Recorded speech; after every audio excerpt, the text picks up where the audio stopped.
السلام عليكم، ازيكم يا حبايبي؟ عاملين ايه؟ يا رب تكونوا بألف خير. هنعمل مع بعض النهارده شوربه فيها كل العناصر الغذائيه وتنفع في فطور رمضان. هنجيب حله ونحط فيها بصلايه لحد ومع ماده دهنيه ونشوحها، وننزل بجزرايه مبشوره زي ما انتوا كده شايفين، ونشوح البصل مع الجزر، وننزل بالبروكلي بعد ما قطعناه وغسلناه، والبروكلي مش مسلوق. تمام كده، ونبتدي بقى نقلب في كل المكونات بتاعتنا كده وتاخد ايه تشويحة. تمام كده. الشوربة دي مغذية جدا وبتدفي وطعمها تحفة. هنحط بقى كده معلقتين دقيق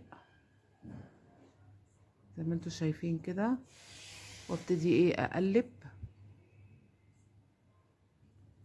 تمام كده.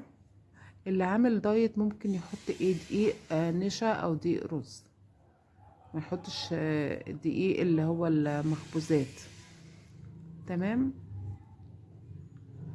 عشان دي النشا والرز خالي من الجلوتين. تمام كده. خلاص كده، بعد ما شوحت العناصر بتاعتنا كده، هحط كده بقى شوربة. تمام، وابتدي ايه اقلب.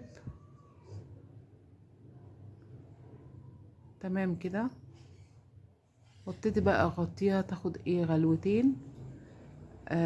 طبعا كل الحاجات دي بتستوي بسرعة. معايا بقى كوباية كريمة طبخ. لو ما عنديش يبقى كوباية حليب مع معلقة قشطة، دوبهم مع بعض، ودي بديل الكريمة. خلاص كده الشوربة بتاعتنا بعد ما خدت غلوة بالكريمة خلصت معانا. شايفين شكلها تحفة، طعمها فظيع. جربوها، قولي لي رأيكم ايه، واسيبكم في رعاية الله.